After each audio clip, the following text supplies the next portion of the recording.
मैं कमला दगड़े कोपरगांव एक स्वरचित कहानी प्रस्तुत कर रही हूँ। नाम है शर्त। सासू माँ ने कहा, अनघा जल्दी से तैयार हो जा बेटी, मेहमान आने ही वाले हैं। भीतर से वो बोली, नहीं माँ, मुझसे उनके सामने आया न जाएगा। माँ ने कहा, देख बेटी, जीवन में ऐसे प्रसंग आते ही हैं, उनका सामना हमें हंसकर करना चाहिए। फिर तेरी उम्र को देखकर तेरा अकेलापन कहते कहते उसका गला रूंध गया। आंसू पोंछते हुए बोली, तुझे याद है ना उसके कहे हुए अंतिम शब्द? वचन दिया था तूने पुनर्विवाह का। अनघा बोली, मैं कपिल के सहारे सारी उम्र काट लूंगी, उनकी यादें मेरे साथ है। देख बेटी, एक गलती हमने की, उसकी सज़ा हम भुगत रहे हैं। अगर तेरा घर नहीं बसा सके ना, तो जी सकेंगे और न मर सकेंगे। भगवान भी हमें क्षमा नहीं करेगा। सुनकर अनघा तैयार होने के लिए कमरे में चली गई। इधर माँ आवभगत की पूर्व तैयारी में जुट गई। उधर अनघा के पिताजी बार बार दीवार पर टंगी पेंडुलम घड़ी की ओर बेचैनी से देखे जा रहे थे।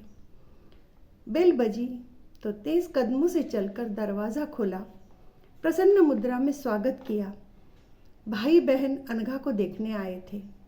बहन सुषमा, अनघा एक दूसरे से भली भांति परिचित थे। भाई विकास की पत्नी का स्वर्गवास हो गया था। उसका एक छोटा बच्चा भी था जो माँ की रट लगाए हुए था। बहन सुषमा ने अनघा के बारे में सविस्तार जानकारी दी और भाई को शादी के लिए तैयार किया ताकि उसे जीवन साथी मिल जाए और बच्चे को माँ। इधर अनघा भी शादी के लिए तैयार नहीं थी। सास ससुर ने जैसे तैसे मनवाया। अनघा के पति की मृत्यु ब्लड कैंसर के कारण हुई थी। उसका कपिल नाम का एक बेटा भी है। विवाह के 4-5 वर्ष के भीतर ही अनघा पर वैधव्य का पहाड़ टूट पड़ा था। सास ससुर ने बेटी की तरह उसे संभाला। वे चाहते थे कि पुनर्विवाह के लिए वह राजी हो जाए। विकास ने पहली मुलाकात में ही अनघा को पसंद कर लिया, पर शर्त रखी कि विवाह होगा पर संतान नहीं होगी। दूसरा, तुम्हें बेटे कपिल को छोड़ना पड़ेगा। सुनकर अनघा पर तो मानो बिजली ही टूट पड़ी। उसने सास ससुर को ये बात बताई कि संतान न होने देना, यह बात मैं स्वीकार करती हूँ, पर पति की अंतिम निशानी, कलेजे का टुकड़ा, दाम्पत्य जीवन की बेल पर खिला एक फूल, इसे छोड़कर मैं कैसे जी सकती हूँ? दोनों ने समझाते हुए कहा, तू कपिल की चिंता मत कर, वैसे भी वो हमारे पास ही अधिक रहता है, हम उसे अच्छी तरह संभालेंगे। तू सब कुछ भूलकर अपना नया संसार बसा ले। अंततः दृढ़ मन कर अनघा ने हाँ कर दिया। विवाह कोर्ट में रजिस्टर ढंग से हुआ।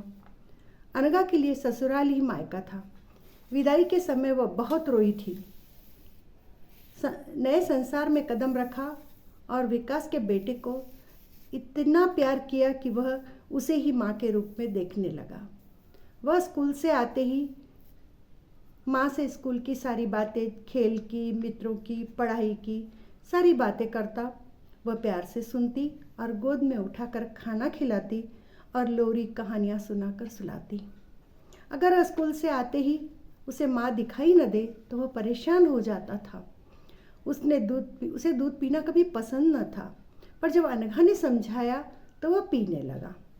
मात्र प्रेम से वंचित अजय प्रेम की छाया पाकर खिल उठा था।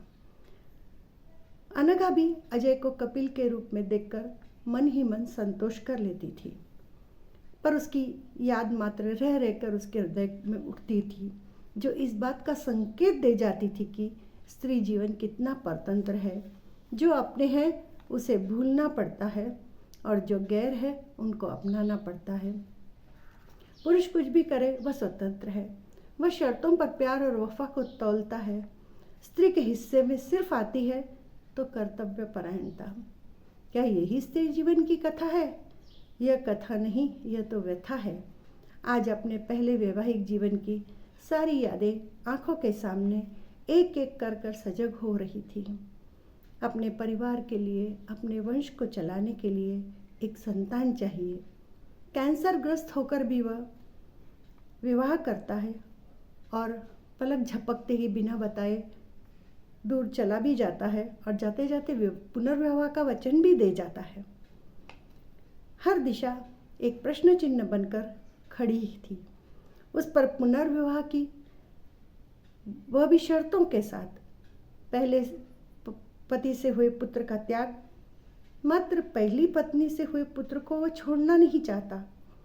सब कुछ ईश्वर की लीला समझकर वह सहन कर रही थी। ऐसे में कपिल के दादाजी का हृदय विकार का समाचार आया। विकास के कहने पर अनघा जाने के लिए तैयार हुई।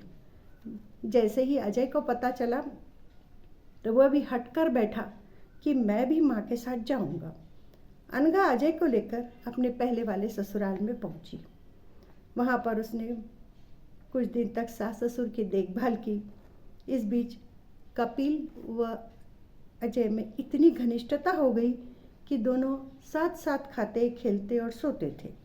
एक दूसरे के बिना एक मिनट भी वे नहीं रहते थे। पर जब कपिल अनघा को मम्मी कहकर पुकारता तो वह पूछता, ये तुम्हें मम्मी क्यों कहता है? उसने कई बार मम्मी से पूछा कि क्या बात है, ये क्यों मम्मी तुम्हें कहता है? अनघा हमेशा टालती रही। पर जब उसने हट कर पूछा तो अनघा ने विवश होकर कह दिया कि कपिल तेरा भाई है। सुनकर अजय के छोटे से मस्तिष्क में प्रश्न उठा कि जब मैं मम्मी के बिना नहीं रह सकता तो कपिल तो मुझसे भी छोटा है, फिर वह मम्मी के बिना कैसे रह सकता है?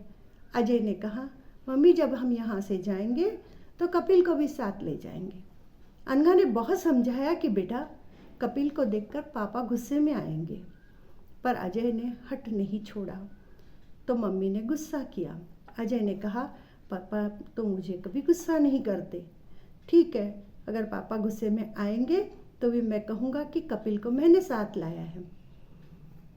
वैसे अनघा का अंतर्मन तो उसे साथ ले जाने के लिए आतुर था, पर पति विकास की शर्त का ध्यान आते ही उसका दिल कांप उठता था। इधर कुआं उधर खाई, करे तो क्या करे। अजय को शांत करने के लिए उसने हाँ भर दी। इधर ससुर की तबीयत में सुधार होता देख अनघा बोली, अब मुझे अपने ससुराल जाना है। तब ससुर ने कहा कि बेटी, तेरे आने से मेरी तबीयत में सुधार आया है। और वह जिस दिन ससुराल जाने के लिए सामान भरने लगी तो अजय बोला, मम्मी कपिल के भी कपड़े बैग में भर दो ना। अनघा ने समझाया, हम इसे नहीं ले जा सकते बेटा। लेकिन आखिर क्यों? तुमने तो कहा था कि कपिल तुम्हारा छोटा भाई है, फिर क्यों नहीं ले जा सकते? अजय जिद पर अड़ गया। अंततः सास ससुर ने कहा, बेटी तू इसे अपने साथ ले जा। अगर विकास ने कुछ कहा तो हम आकर कपिल को ले जाएंगे। अनघा विवश होकर अजय व कपिल को लेकर नए ससुराल पहुंची। विकास ऑफिस से शाम को 5 बजे आने वाला था। अनघा यही सोचकर परेशान थी कि अब विकास क्या कहेगा। उसकी नज़र बार बार दीवार पर लगी घड़ी की ओर थी। अब सिर्फ 2 घंटे रह गए, अब 1 घंटा रह गया, अब आधा ही घंटा रह गया है।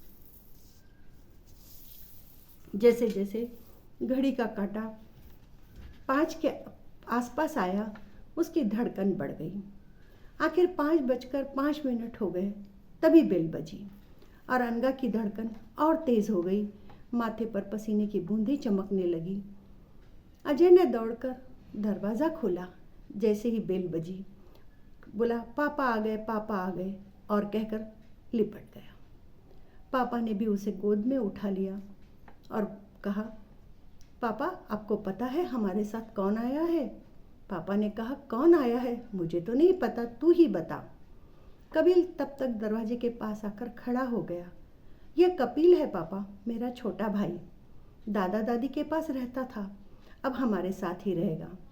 मम्मी ने तो बहुत मना किया था, पर मैं ही जिद पर अड़ा रहा। पापा देखते ही रह गए। पापा आप गुस्सा तो नहीं करोगे ना?